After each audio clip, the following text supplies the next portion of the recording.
Hi friends, welcome to நித்ரா துரு channel.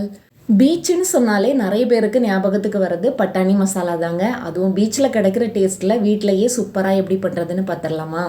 இது போல் நிறைய ஈஸியான ரெசிபிஸ் பார்க்குறதுக்கு நம்ம சேனலை சப்ஸ்கிரைப் பண்ணி வச்சுக்கோங்க.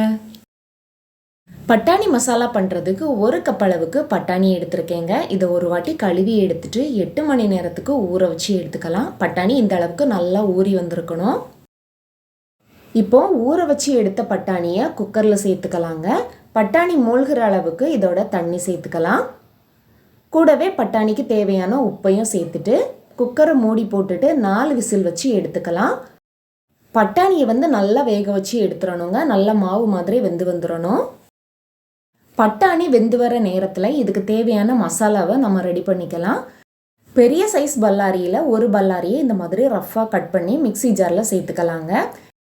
இதோடவே பெரிய தக்காளியில் ஒரு தக்காளியும் கட் பண்ணி சேர்த்துக்கலாம். கூடவே 5 பல் பூண்டு சேர்த்துட்டு சின்ன பீஸாக 3 பீஸ் இஞ்சியும் சேர்த்துக்கலாங்க.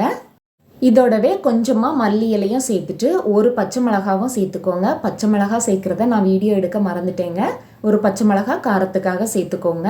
இப்போ இது எல்லாத்தையுமே தண்ணி எதுவுமே சேர்க்க வேண்டாம், மையாக அரைச்சி எடுத்துகிட்டு வந்துடலாம்.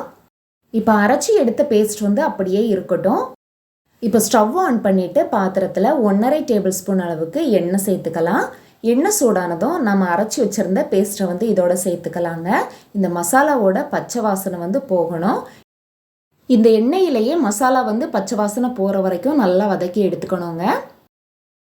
மசாலா நல்லா வதங்கி வந்ததும் அதோட கலர் இந்த மாதிரி சேஞ்ச் ஆகி வரும். இப்போ மசாலா நல்லா வதங்கி வந்துடுச்சு. மசாலாவில் இருக்கிற எண்ணெய் லைட்டாக பிரிஞ்சு வரும். இப்போ இந்த மசாலா நல்லா வதங்கி வந்ததும் இதோட 1/2 டீஸ்பூன் மிளகுத்தூள் சேர்த்துக்கலாம். மிளகுத்தூளுக்கு பதிலாக மிளகாய்த்தூள் கூட சேர்த்துக்கலாங்க. இதோடவே 1 டீஸ்பூன் மல்லித்தூள் சேர்த்துட்டு 1/2 டீஸ்பூன் கரம் மசாலாவும் சேர்த்துக்கலாம். கூடவே இந்த மசாலாவுக்கு மட்டும் தேவையான உப்பை சேர்த்துக்கலாம். நம்ம ஏற்கனவே கடலை வேக வைக்கும்போது உப்பு சேர்த்துருந்தோம். இப்போ இது எல்லாத்தையுமே சேர்த்ததும் 1 நிமிஷத்துக்கு மட்டும் இதை நல்லா மிக்ஸ் பண்ணி விட்டுக்கலாங்க. இப்போ எல்லாத்தையுமே நல்லா மிக்ஸ் பண்ணி எடுத்தாச்சு. இப்போ நம்ம வேக வச்சு எடுத்த கடலையை அதில் இருக்கிற தண்ணியோடவே அப்படியே இந்த பாத்திரத்தில் சேர்த்துக்கலாங்க. கடலை இந்த அளவுக்கு நல்லா வெந்து இருக்கணும். கடலையை சேர்த்ததும் இதை நல்லா மிக்ஸ் பண்ணி விட்டுட்டு இந்த மசாலாவோடவே கடலையை நல்லா கொதிக்க விடணுங்க. தீயை லோ ஃப்ளேமில் வச்சுட்டு மசாலாவை 10 நிமிஷத்துக்கு நல்லா கொதிக்க விடலாங்க.